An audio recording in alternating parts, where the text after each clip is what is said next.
ساحة للعلم كنا نلتقي والحب والإخلاص زاد قلوبنا نمضي إلى نور اليقين ونرتقي قمم الفلاح وتاجنا Más a Consultas Islámicas. Como siempre estamos aquí de nuevo con ustedes, predispuestos inshallah a dar inshallah respuestas a sus dudas y a sus preguntas relacionadas con el Islam y la jurisprudencia islámica. Tengo a mi lado, como siempre, a mi querido hermano Mohammed Said Adiles. Assalamu alaikum wa rahmatullah. ¿Qué tal están? Bienvenido. Y por supuesto, recordamos la ausencia de nuestro hermano Tawfiq, que Allah pues le dé una pronta recuperación. Alhamdulillah, se está recuperando bien. Les recuerdo las vías que tienen ante ustedes para hacernos llegar sus preguntas, sobre todo el número de teléfono, que es el 911 7302 51, un número de teléfono que aparece en la pantalla. Y también el email, que es consultas@cordobainternacional.com, consultas@cordobainternacional.com, y la página de consultas en Facebook, Consultas Islámicas en Facebook.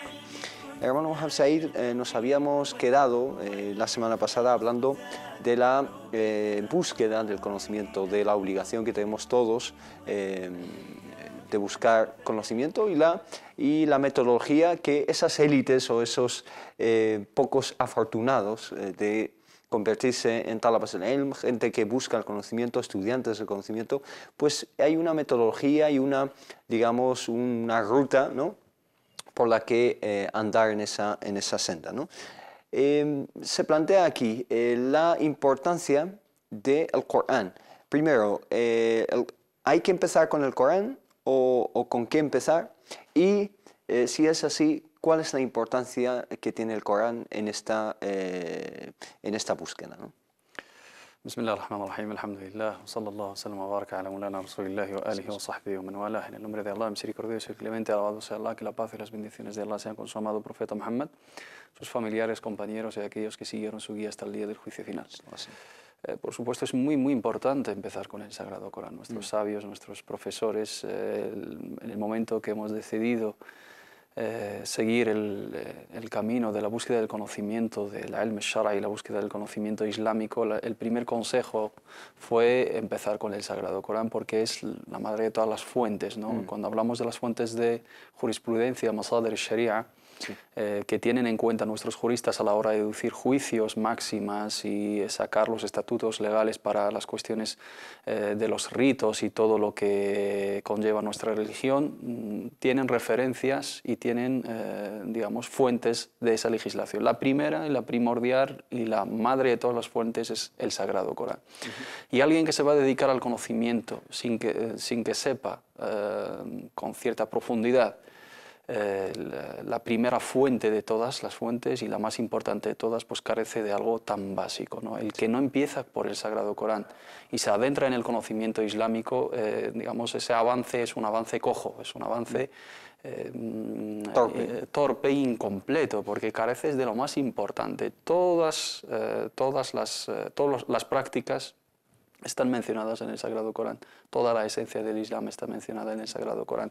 Todos los bloques importantes de la jurisprudencia, las bases de la Sharia, los propósitos de la Sharia, los propósitos de la jurisprudencia, los fundamentos, la filosofía del Islam, la historia del Islam, la vida del profeta Muhammad sallallahu alaihi wa sallam, lo abarca el Sagrado Corán. Y aquella persona que quiere tener un nivel, ¿no?, destacado en el conocimiento sin el Sagrado Corán no va a ir a ningún sitio. Lo que hacen nuestros jóvenes hoy en día se dedican simplemente al aspecto del derecho jurídico, al fiqh, al halal y al haram, y esto es bid'a, esto es sunna, esto es un hadith sahih, esto es un hadith daif, y se olvidan de la fuente de todo, por lo cual ha sido enviado el profeta Muhammad sallallahu alaihi wa sallam. La misión profética del profeta Muhammad sallallahu alaihi wa sallam durante 23 años ha sido transmitir la palabra de Dios y transmitir la palabra divina, que es el Corán. Y el envío del profeta Muhammad sallallahu alaihi wa sallam es para hacernos llegar el mensaje de Allah subhanahu wa ta'ala, no simplemente las cuestiones jurídicas técnicas de las ramas del fiqh, ¿no? El furu', y cuestiones que son secundarias, sino la base, la ética, la moral, los principios, los valores, la filosofía del Islam como modo de vida, no simplemente como religión y como culto, ¿no? Eso es muy importante tenerlo en cuenta. Sí, cuando nos referimos o cuando hablamos de el conocimiento del Corán, estamos hablando de memorizarlo, estamos hablando de entender el contenido. ¿En qué sentido tenemos que conocer el Corán? Para ser sinceros, preferiblemente cualquier estudiante de conocimiento, cualquier imam o cualquier persona que se quiera dedicar al campo de la religión tiene que memorizar el Sagrado Corán. Tiene que memorizar el Sagrado Corán no como una obligación, digamos, jurídica, sino como una herramienta imprescindible. No existe, digamos, un texto ni un dicho del profeta Muhammad sallallahu alaihi wasallam ni una ley que nos obliga a todos memorizar el Sagrado Corán. Pero es obvio que la persona que se va a dedicar al campo de la religión tiene que tener presente con ella los argumentos, los pasajes coránicos, las aleas coránicas, aparte de esa esencia que te aporta el Sagrado Corán, esa bendición, ¿no? Esa bendición en tu vida y esa bendición en tu conducta y esa bendición en la búsqueda del conocimiento.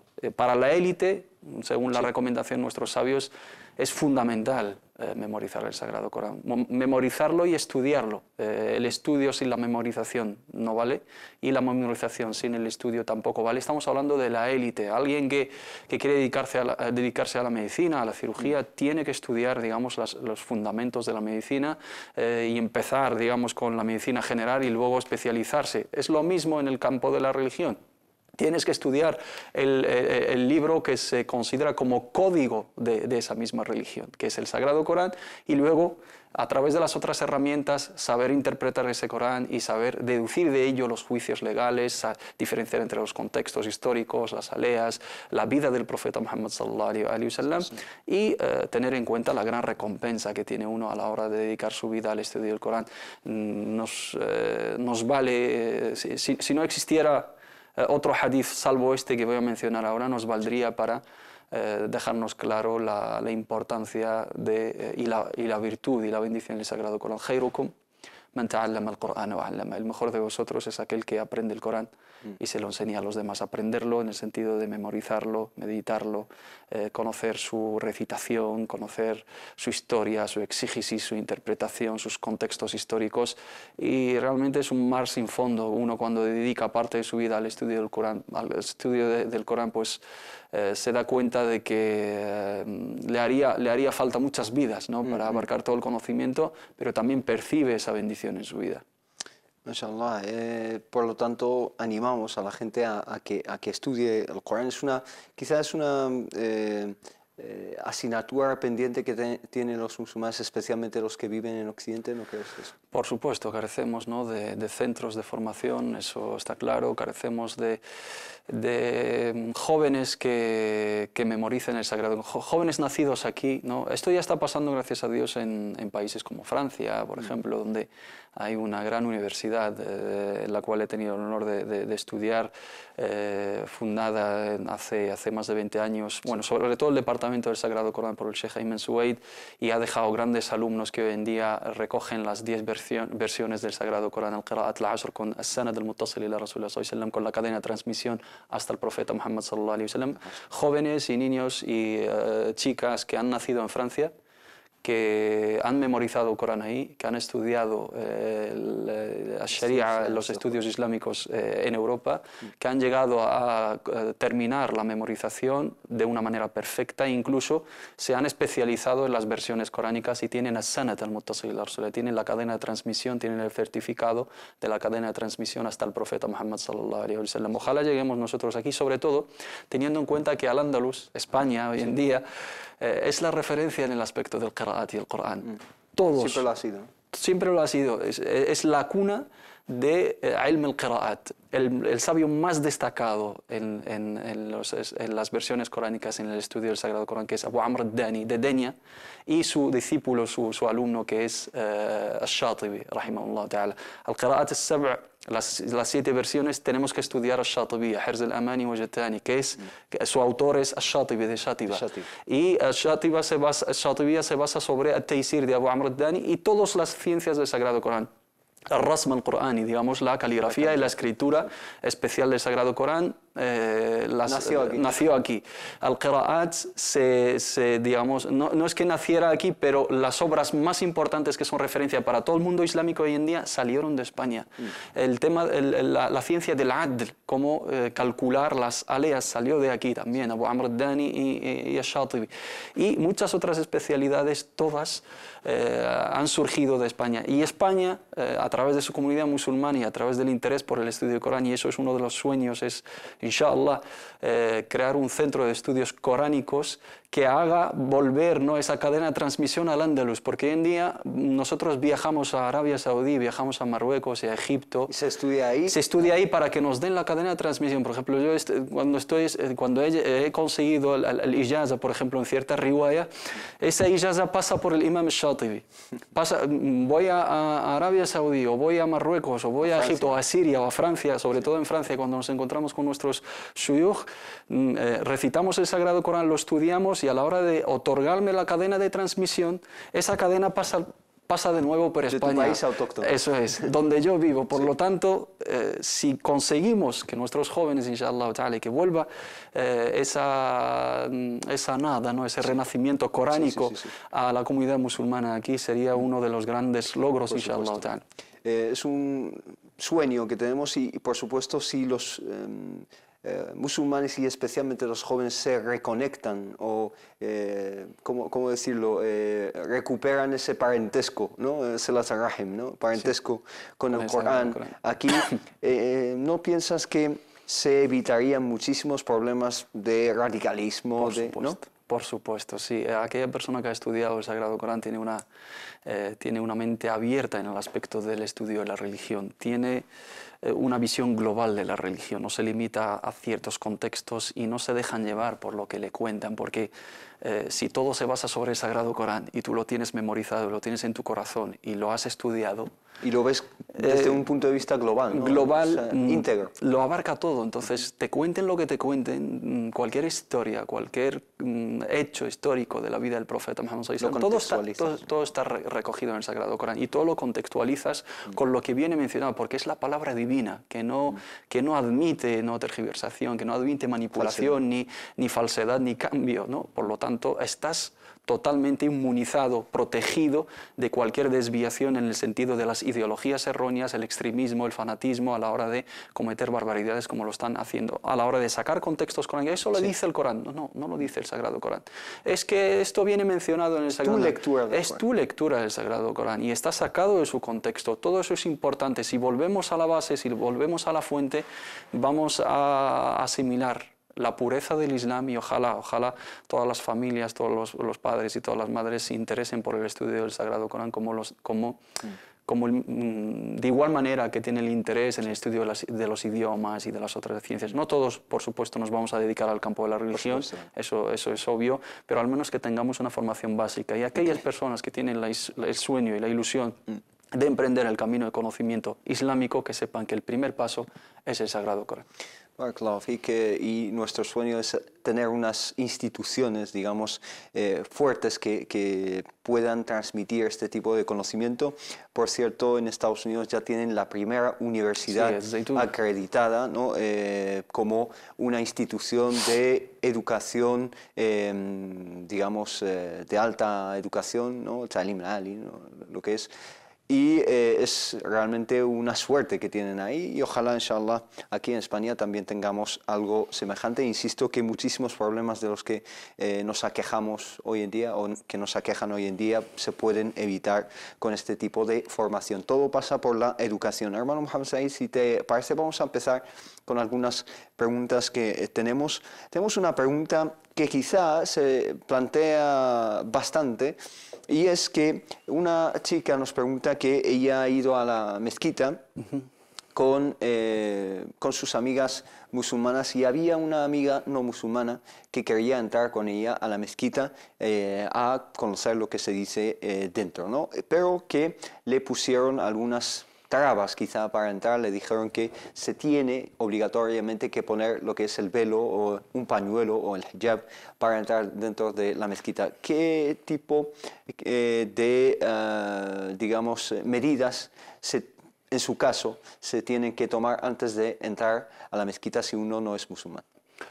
Primero hay que aclarar que los no musulmanes pueden acceder a las mezquitas, porque ciertos hermanos piensan que está prohibido que los no musulmanes entren a la mezquita dentro, ¿no? Y la contemplen y que estén presentes dentro en cualquier actividad de visita para conocer el Islam o asistir a ciertos eventos que pueda organizar la comunidad musulmana. Eso está recogido en la vida del profeta Muhammad sallallahu alaihi wasallam a través de su recibimiento a la delegación de Thaqif, la delegación de Najran, recibió a cristianos en la mezquita y les permitió llevar a cabo su misa, recibió a delegaciones de politeístas en la mezquita, recibía delegaciones, personas individuales, recibía a Abu Sufyan cuando todavía era mushrik en su mezquita de Medina, vino Umayr ibn Wahb, vino Thumama y estuvo, digamos, retenido varios días en su mezquita, y eso es una prueba clara de que los no musulmanes puedan acceder.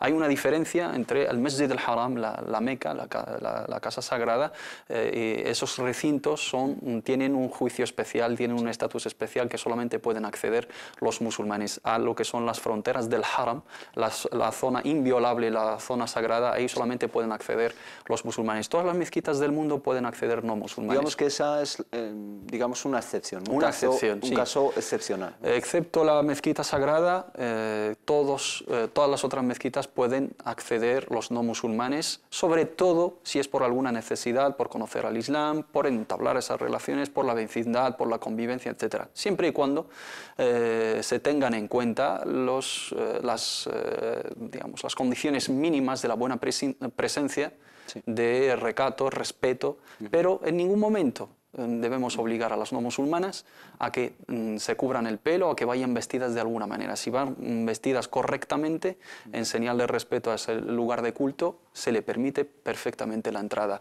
Es una cuestión cultural, ¿no? Que sí, algunas mezquitas, pues, y hay no musulmanas que lo dan por hecho, que de entrada, antes de entrar a una mezquita, ya llevan con ellas un fular, un pañuelo, pues se lo ponen y entran a una mezquita. O algunos musulmanes erróneamente se lo exigen a las no musulmanas antes de entrar. No existe ninguna alea coránica, ningún hadith del profeta Muhammad sallallahu alaihi wasallam, ni ninguna indicación de los sahaba que nos mencione que las no musulmanas a la hora de entrar a la mezquita se tienen que cubrir el pelo, en señal de respeto a Allah subhanahu wa ta'ala, en señal de respeto al centro de culto, porque no le concierne. Las musulmanas se cubren el pelo y se cubren el cuerpo acorde al código de vestimenta islámico porque tienen que llevar a cabo la oración y porque son musulmanas y eso se contempla para ellas como seguidoras de ese código, ¿no? De vestimenta y el Islam en general, pero las no musulmanas no tienen la obligación de cubrirse el pelo siempre y cuando vayan vestidas con un mínimo de recato, sí, respetuosos. ¿No crees que estas exigencias, digamos, por parte de algunas mezquitas hacia mujeres y chicas no musulmanas de ponerse el hijab quizá les aleja, claro, de las mezquitas? Algunas veces hay mujeres que vienen con un afán sincero de conocer el Islam o de simplemente conocer a los musulmanes, cómo rezan, etc. Y se alejan de este tipo. Lamentablemente podemos caer en eso, en el efecto contrario, ¿no? Una persona se acerca al Islam, se acerca a la mezquita por curiosidad, para saber qué es lo que hacen los musulmanes ahí, qué tipo de actividades llevan, sobre todo que un día se estigmatiza a las mezquitas a través de los medios, que son un centro de reclutamiento de terroristas, sí, donde se predica el fanatismo, el terrorismo, el extremismo, etc. Y sería bueno abrir las puertas de nuestras mezquitas a nuestros vecinos para que sepan realmente qué es lo que llevamos a cabo ahí, para que no tengan ese miedo y esa fobia a algo desconocido realmente. Y cuando sepan la labor social, espiritual, educativa que lleva a cabo de manera voluntaria y sin recursos y sin financiación y sin apoyo, las mezquitas lo van a respetar y la van a apoyar. Si vienen grupos de alumnos, si vienen vecinos, si vienen delegaciones de instituciones públicas a visitar las mezquitas, mientras respeten el orden, mientras respeten la higiene y vayan correctamente vestidos tal y como se visten diariamente en su vida diaria, no tenemos el derecho, ni viene contemplado nuestro derecho jurídico que si ellos mismos optan por ello, por respeto o porque les da la gana, allá ellos, pero que nosotros se lo exijamos, sí, sobre todo pensando que forma parte de nuestra religión, eso sería erróneo. Barakallahu Fik, a ustedes les recuerdo el número de teléfono por si nos quieren, inshallah, llamar en directo, es el 911 73 02 51. Una pregunta también, que ya que empezamos hablando del Corán, un hermano, Manole Andrei, nos dice lo siguiente: Salam alaikum, hermanos, quería haceros una pregunta sobre la recitación del Corán, del Sagrado Corán, después de Salat al-Fajr, la oración del alba. Por ejemplo, después de rezar el Fajr, recitamos un hizb, ¿no?, que es una parte del Corán, un capítulo del Corán. ¿Esto es bid'a o al contrario está bien y es recomendable para los demás? Muchas gracias y que Allah os recompense. Ya lo tratamos en algún que otro programa, el aspecto del qira'a al-jama'iyya del Sagrado Corán, la recitación en grupo del Sagrado Corán, y asignar, digamos, una cantidad, un wird, yawmi, diario, una parte diaria, que puede ser hizb, que puede ser just una división de las 60 o una división de las 30 divisiones del Sagrado Corán. Decir que es bid'a es incorrecto, porque tenemos el hadith del profeta Muhammad sallallahu alaihi wa sallam: "Majtama'a qawmun fi baytin min buyutillahi yatluna kitab Allah wa yatadarasunahu fima baynahum illa wa ghashiyatuhum ar-rahmah wa hafathum al-malaika wa tanazzalat alayhim as-sakinah wa dhakarahum Allah fi man 'indah." Un grupo de musulmanes, si se reúnen en una mezquita para recitar en grupo el Sagrado Corán y estudiarlo, Allah subhanahu wa ta'ala desciende sobre ellos su paz y su misericordia, los arropa con su bendición y los arropa con sus ángeles y los menciona en su trono, entre los ángeles. O sea, tenemos mucha recompensa a la hora de reunirnos en torno al Sagrado Corán. El Imam al-Nawawi, rahimahullah ta'ala, permite la recitación en grupo. Hay muchísimos más sabios en la actualidad y antiguamente. Tenemos la narración en Sunan Abu Dawud de que uno de los sahaba, Abu Darda radiyallahu anhu, en el Sham, en el Levante, en Siria actualmente, enseñaba el Sagrado Corán de manera grupal, no en grupo, recitaba y ellos repetían detrás de él.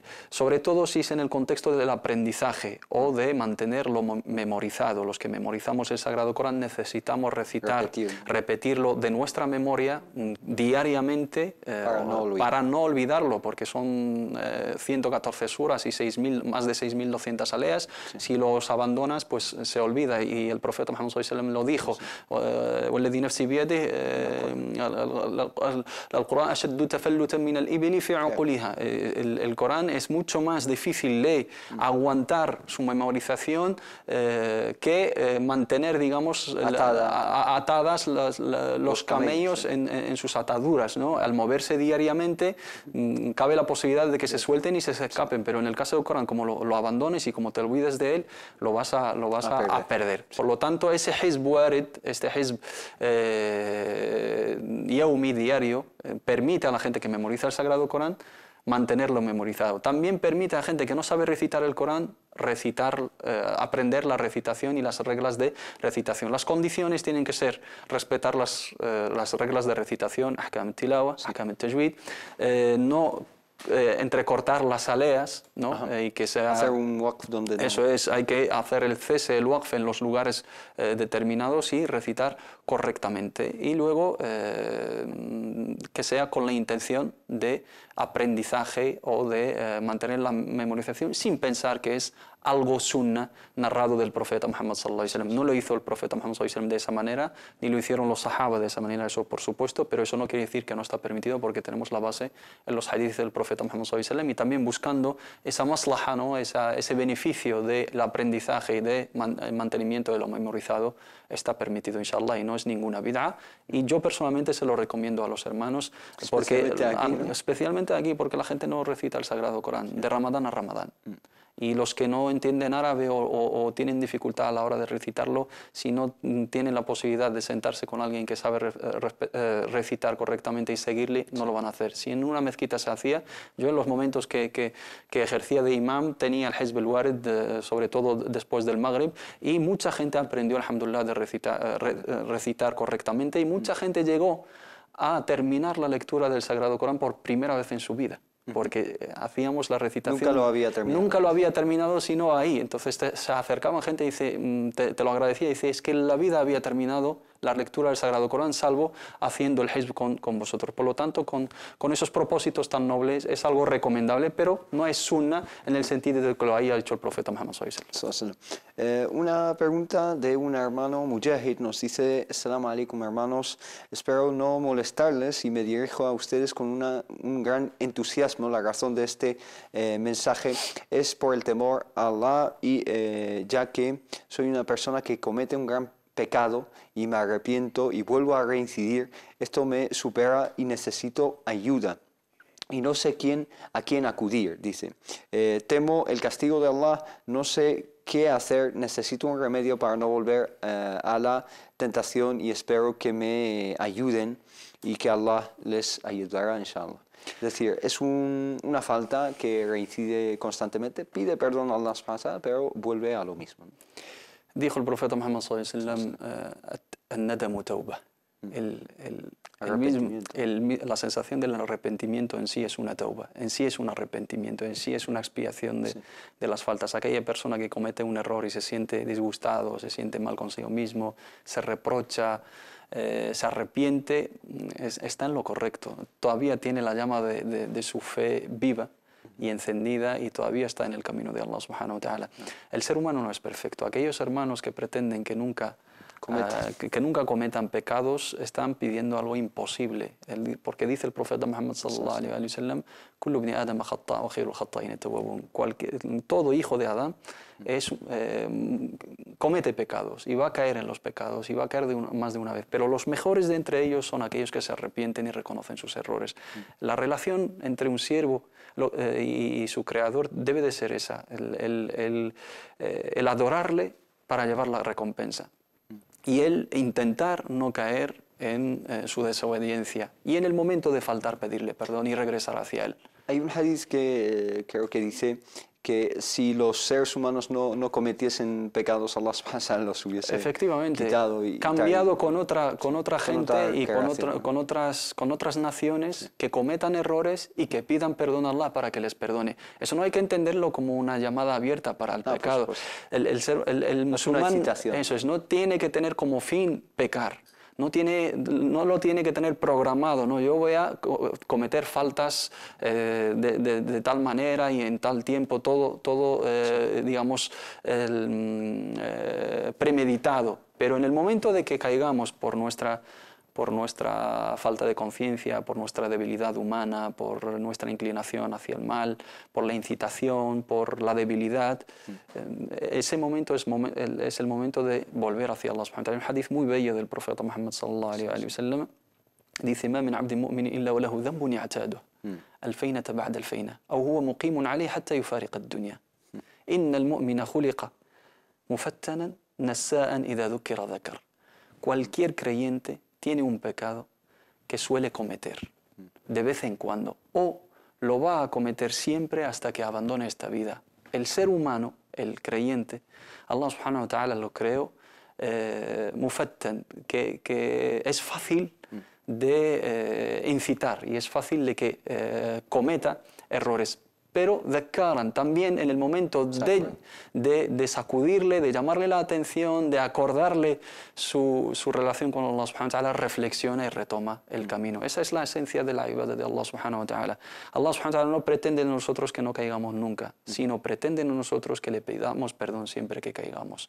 Y ahí donde falló Satanás, por su soberbia, por su arrogancia, el no reconocer su error, el desobedecer a Allah subhanahu wa ta'ala y no pedir perdón. Y nuestro padre Adán, cuando cometió el error, le pidió perdón a Allah subhanahu wa ta'ala y Allah le perdonó. Reconocer nuestros errores, ese es el primer paso del arrepentimiento. Y también refugiarnos en Allah subhanahu wa ta'ala para llegar a conseguir ese tawbah nasuh, ese arrepentimiento sincero, para afianzar nuestros pasos en el camino de Allah subhanahu wa ta'ala. Pero siempre podemos caer y nunca debemos de desesperarnos de la misericordia de Allah subhanahu wa ta'ala.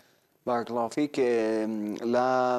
quizá la duda del hermano tenía dos componentes, ¿no?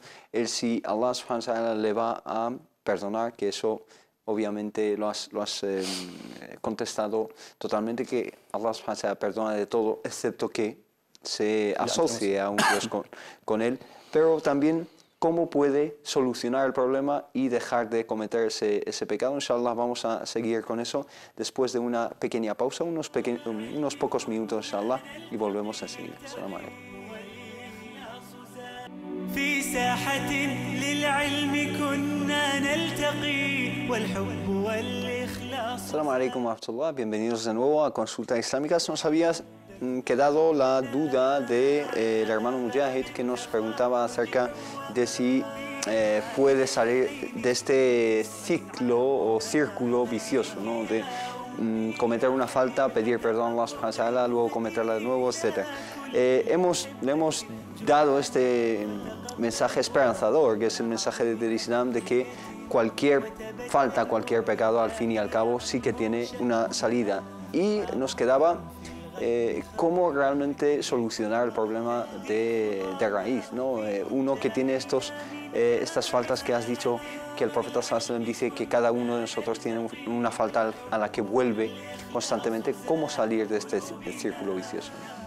Hemos dejado claro que como intención, ¿no? Predeterminada no debe de existir para nosotros, ¿no? La intención de desobedecer a Allah subhanahu wa ta'ala de entrada, ¿no? De querer ese camino malo, el dejarnos relajar, el relajarnos en el camino del mal. Eso es una mala señal, ¿no? Mientras exista el arrepentimiento y esas ganas sinceras de ese cambio en nuestra vida, estamos en el buen camino, pero esas ganas sinceras del cambio en nuestra vida se tiene que materializar, se tiene que pasar a la acción y se tiene que ver en nuestra acción a la hora de dar esos pasos firmes y que Allah subhanahu wa ta'ala vea en nosotros las sinceras ganas de ese cambio. Allah la yughayyiru ma biqawmin hatta yughayyiru ma bi anfusihim. Allah subhanahu wa ta'ala no cambia el estado de una comunidad y de una persona hasta que cambien lo que albergan sus corazones. Si tú tienes una sincera intención de cambio en tu vida, se tiene que ver también esa intención escenificada, ejemplificada y materializada en tu acción. Y Allah subhanahu wa ta'ala dice en el Sagrado Corán: "Walladhina jahadu fina lanahdiyannahum subulana", y aquellos que se esfuercen por nuestra causa, para buscar nuestra complacencia, le facilitaremos las vías para ello. Allah, si sabe que alguien tiene sinceras ganas para cambiarse, le va a ayudar en ese cambio y le va a empujar en el camino del cambio positivo. Eso no quiere decir que nunca va a recaer ni nunca va a cometer faltas, por supuesto que no. Somos seres humanos y vamos a tener nuestra imperfección, siempre nos va a acompañar. Pero esa relación basada sobre ese conocimiento, esa ma'rifa, ¿no? Esa alianza firme entre el siervo y su creador nunca se va a perder del camino. Siempre vamos a estar en el camino de Allah subhanahu wa ta'ala. Podemos desviarnos, podemos salir y luego retomar el camino porque tenemos esa firme intención de seguir. También hay que dar pasos prácticos. Los pasos prácticos es un hecho determinado, hay que ver lo que lleva a ello, lo que me hace caer en ese error. El entorno, las amistades, las circunstancias, el tiempo, el recuerdo de Allah subhanahu wa ta'ala, mi estado de adoración, porque inna as-salata tanha 'anil fahsha'i wal munkar. La oración ciertamente protege de la obscenidad. El recuerdo de Allah subhanahu wa ta'ala nos protege de la desviación. Si eres una persona que cumple con sus preceptos, que está siempre ligada con el recuerdo de Allah, y podemos hacer una comparación entre nuestros estados de cercanía a Allah y los estados de ghafla, de descuido y de olvido, cuando estamos alejados del camino de Allah. Es totalmente diferente cuando estamos conectados con Dios, cuando ayunamos, cuando rezamos. Ramadán, por ejemplo, cuando estamos muy cerca de Allah subhanahu wa ta'ala, la obediencia se convierte en algo muy fácil y nos alejamos totalmente de todo aquello que no complace a Allah subhanahu wa ta'ala. Pero en el momento que nos alejamos del camino de Allah,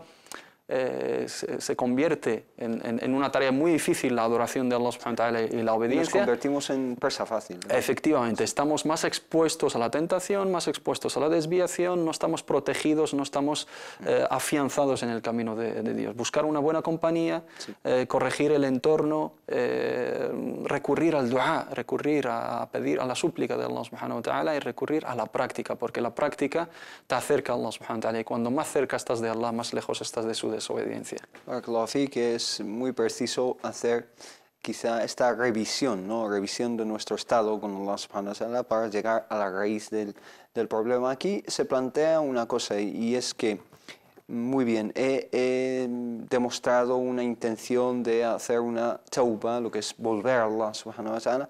¿Cuáles son las condiciones que hay que cumplir, ¿no? Esa tauba? ¿La tauba tiene condiciones? Sí, por supuesto.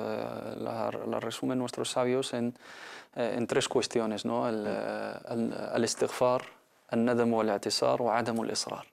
El arrepentirse, ¿no? Arrepentirse de manera sincera, que te duela, ¿no? Que te duela en lo más profundo de tu corazón que hayas cometido ese error, que Allah subhanahu wa ta'ala perciba de ti esa sinceridad a la hora de arrepentirte, pedirle perdón al istighfar y no persistir en no proseguir en el camino de la desobediencia. El israr ala al-damb es hacer lo mismo una y dos y tres, cuatro y cinco intencionadamente y también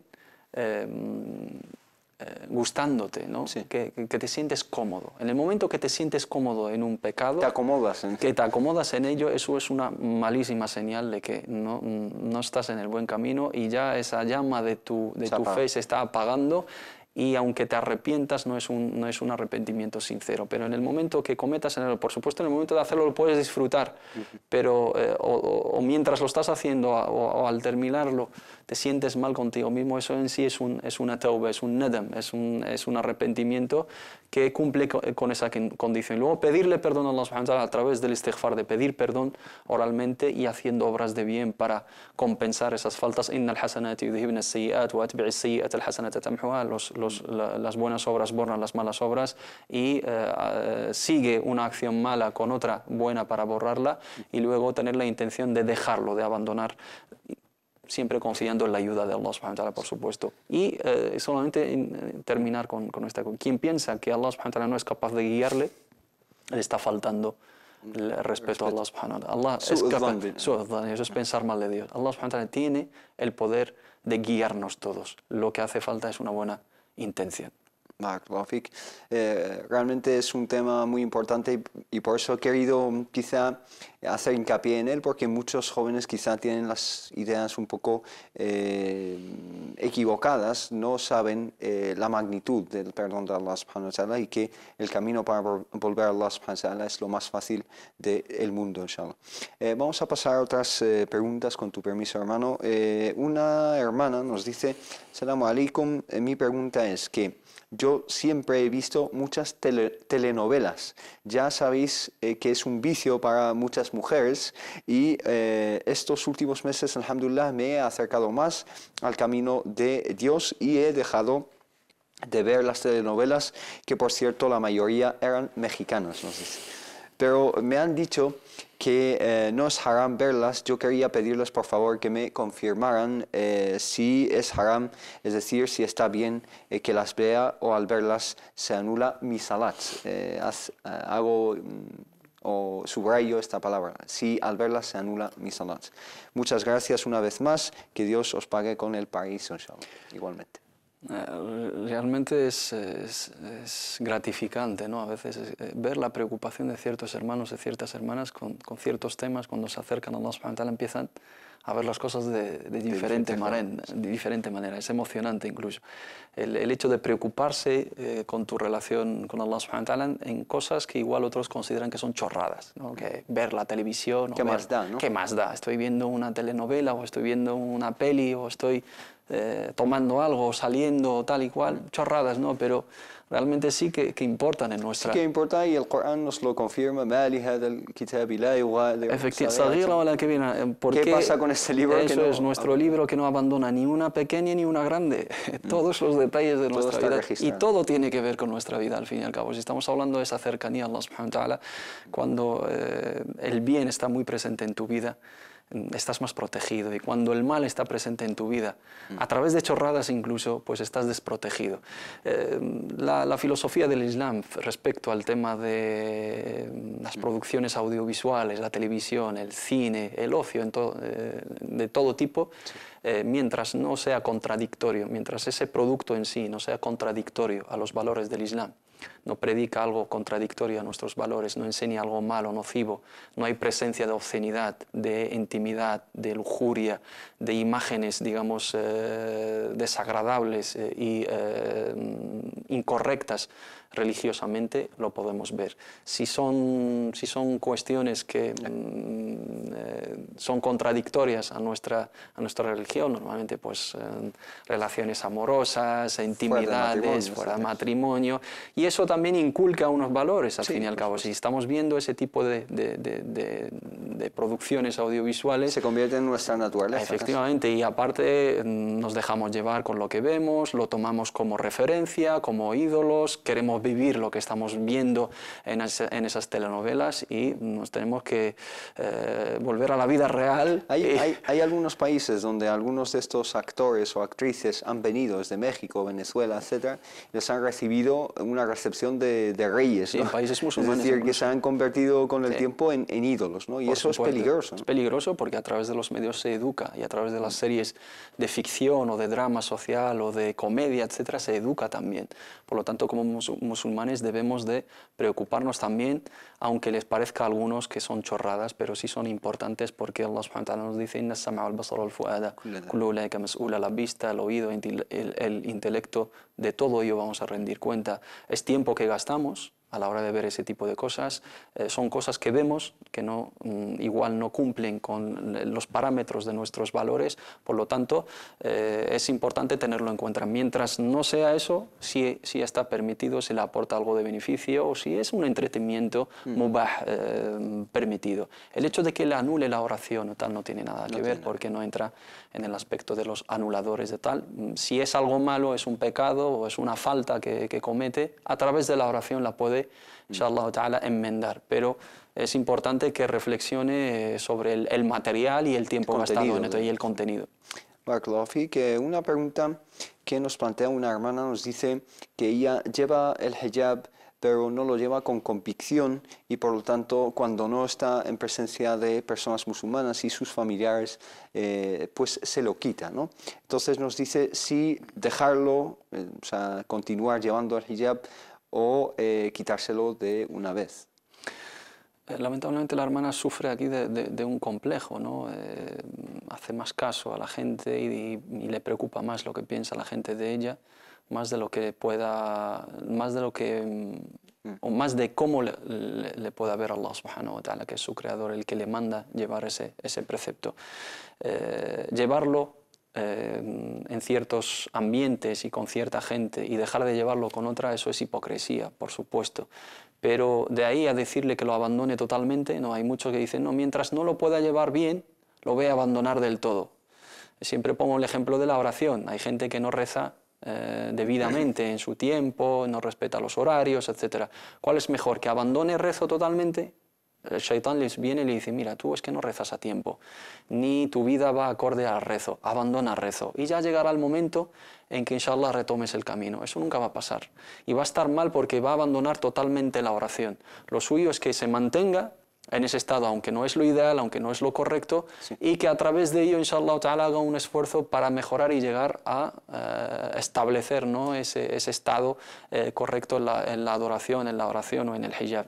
Lo que hace está mal, por supuesto, pero que lo abandone del todo no sería lo correcto. Lo suyo es que haga un esfuerzo, que busque también las vías para que se esté convencida totalmente. Esa es la raíz. Esa es la raíz. Si no estás convencida de lo que haces, difícilmente lo vas a disfrutar. Se trata, la religión cuando se lleva de la mejor manera es cuando la disfrutamos. Y para llegar a disfrutar la religión tienes que entenderla bien. El profeta Muhammad sallallahu alaihi wasallam, cuando le llamaba a Bilal, su muazzin, su almuezzin, para hacer la llamada, la oración, decía, arihna biha ya Bilal, haznos descansar con la oración. La oración se convierte en un medio de descanso, de alivio, de paz. Para muchos de nosotros es un agobio, es una carga, es una responsabilidad. La religión cuando se convierte en una carga, es que claro, es que el hijab, es que la vestimenta, es que comer esto y no comer esto, es que estar con estos y no estar con estos, es que saludar a estos y no saludar a estos, esto no lo puedo hacer, en este sitio no. Es una carga. Sí. ¿Por qué? Porque no lo percibes, no lo disfrutas. Cuando llegas a disfrutarlo, cuando llegas a percibir la esencia de la enseñanza del Islam en esas cuestiones que parecen superficiales y chorradas, lo vas a disfrutar y lo vas a hacer encantado, aunque te prives de cosas en la teoría, pero en el fondo te estás protegiendo y estás llevando tu vida acorde a ese patrón que te ha diseñado tu creador. Y este problema no solo se plantea en relación a las mujeres o a las chicas que llevan hijab, incluso algunos chicos sufren una esquizofrenia, si se suele decir, ¿no? Por supuesto. Si se puede decir, una esquizofrenia espiritual o religiosa, es decir, se comportan de una forma en un entorno musulmán o islámico y luego cuando están con el resto de la sociedad cambian totalmente. Por supuesto. ¿Qué indicaciones o consejos les podemos dar? El profeta Muhammad sallallahu alaihi wasallam nos dijo: "La takunu imma, idha ahsana an-nas wa ahsantum wa idha sa'u asa'tum". No seáis imitadores de la gente. Sí. Cuando hacen algo bueno lo hacéis y cuando hacen algo y cuando lo dejan de hacer según el viento que sopla. Eso es, según la marea, como se dice, según la onda. Sí. Cuando estoy en un ambiente musulmán soy el más devoto, soy el más espiritual, lloro, me gusta el Corán, me gusta la mezquita, me gusta el hijab, me gusta las charlas, me gusta todo. Pero cuando estoy con mis amigos no musulmanes, pues me gusta la marcha, me gusta las bebidas, me gusta el baile, me gusta la discoteca. Sí. Cuando estoy en la comunidad musulmana donde vivo, pues soy el más recatado porque me están observando. Cuando viajo a Málaga o a Ibiza o a Mallorca o a Marbella, pues estoy haciendo lo que me apetezca y lo que me dé la gana. Doble moral y doble cara y hipocresía, claro. Y doble vara de medir, porque se permite a los chicos a veces lo que no se les permite a las chicas. Claro, y muchos no le permiten a sus hermanas y a sus mujeres hacer cosas, pero ellos sí lo hacen. Yo no puedo, yo no dejaría a mi hermana o a mi hija o a mi esposa que vaya a la piscina, pero yo sí voy, porque soy hombre.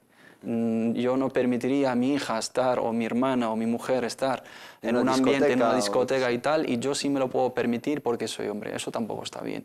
El hecho es llegar a asimilar, ¿no? las diferentes facetas de la vida musulmana acorde a sus valores, que el entorno social en el cual vivimos no debe de influenciar en nosotros, ¿no? Podemos adaptarnos a ciertas situaciones, hay excepciones, hay necesidades, hay causas mayores, pero no debe ser la norma. La norma es que tenemos que vivir acorde a nuestros valores que nos marca nuestra religión y que nos deben aportar esa paz interior y esa tranquilidad. Mientras no lo estamos disfrutando como tal, algo falla, no lo estamos asimilando o no lo queremos para nosotros.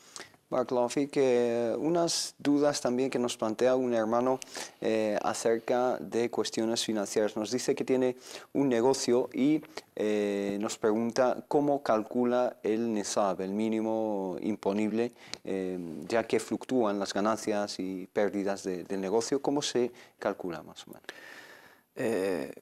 Es la misma regla para, digamos, el azaque de los bienes financieros, el azaque del dinero, del mal, o el fidda, como lo llaman, el del oro y la plata, como lo llaman nuestros juristas. Tiene que tener el mínimo imponible, que es el valor de la mercancía. Si tiene, por ejemplo, una tienda, si tiene una fábrica, no entran ahí los bienes fijos, ¿no? Lo que es el local, la maquinaria, porque no son bienes transaccionales que generan que se venden, no están expuestos a compra-venta, ¿no? Sino el material que gestiona o que mueve en su negocio. Lo valora esos bienes que tiene, esa base de negocio que tiene. Si llega al mínimo imponible, que son el valor de 85 gramos de oro, posee el nisab. Una vez que pasa un año lunar, el transcurso de un año lunar, saca el 2,5% después de quitar las deudas que tiene con proveedores o con clientes, etc.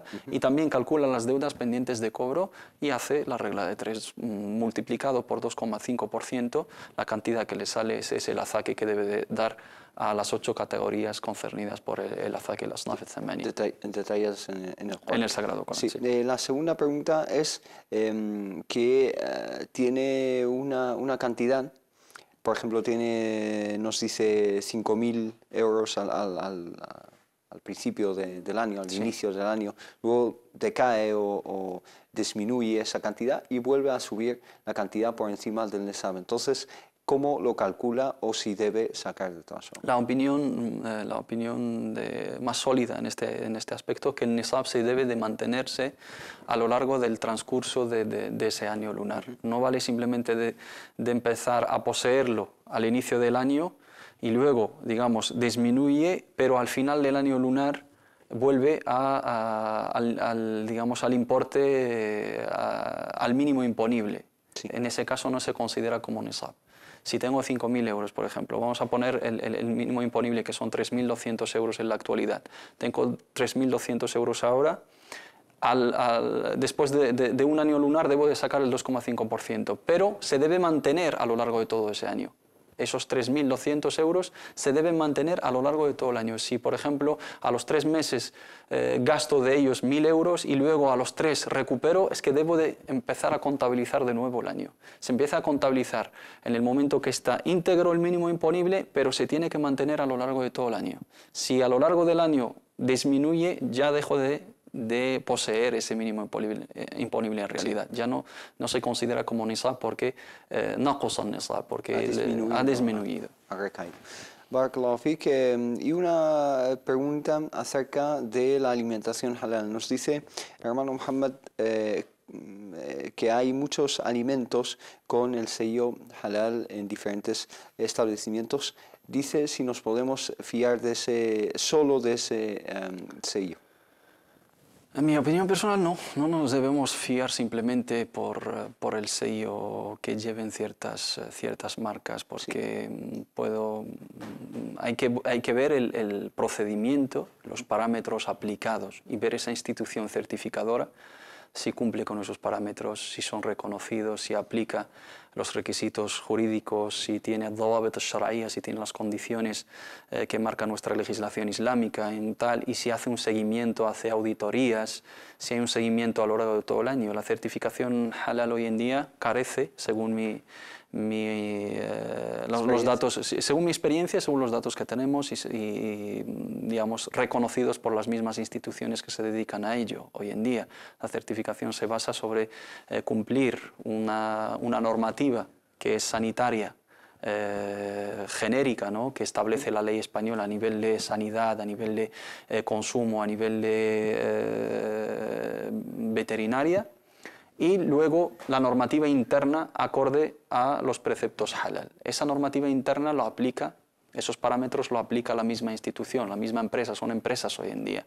Van a una empresa cárnica o una productora de alimentación o lo que sea, les plantean esos parámetros tanto genéricos marcados por el Estado y especiales marcados por la institución. Y una vez que lo respeten en una auditoría, le dan el certificado, a través de ese certificado ya pueden comercializar. No hay una auditoría, un seguimiento diario. La trazabilidad, la alimentación de esos animales, el procedimiento, la manipulación, la producción, y luego el embalaje, y luego el transporte, etcétera. Aunque en teoría se contempla eso en sus protocolos, sí, pero en realidad no se lleva a cabo de esa manera exhaustiva que debe de ser, ¿no? Debe de estar presente en cada empresa un auditor, ¿no?, haciendo el seguimiento, no simplemente eventual o esporádico cada X tiempo o simplemente en el primer momento para la certificación, sino en todo el procedimiento de la producción. Eso hoy en día ninguna empresa certificadora nos lo pueden asegurar y los desafiamos todos. Ojalá lleguemos a que seamos más estrictos en ese aspecto. Todos estaríamos encantados de tener productos debidamente certificados halal. No pongo en duda la buena intención de esas instituciones, de esas empresas, pero hago hincapié o alarmo o llamo la atención hacia el respeto de unos parámetros que son importantes, porque estamos hablando de un concepto religioso que es halal. Si no, ahí vamos a entrar en unas intenciones lucrativas, sí, más que nada. Nos hemos quedado sin tiempo, solo me queda darte las gracias, hermano Mohamed Said, por todas las explicaciones y toda la información que compartes con nosotros, y a ustedes darles las gracias por habernos acompañado en estos 60 minutos. Que Allah les bendiga y que tengan una buena semana. Nos vemos inshallah el jueves que viene. Assalamu alaikum wa rahmatullahi ta'ala wa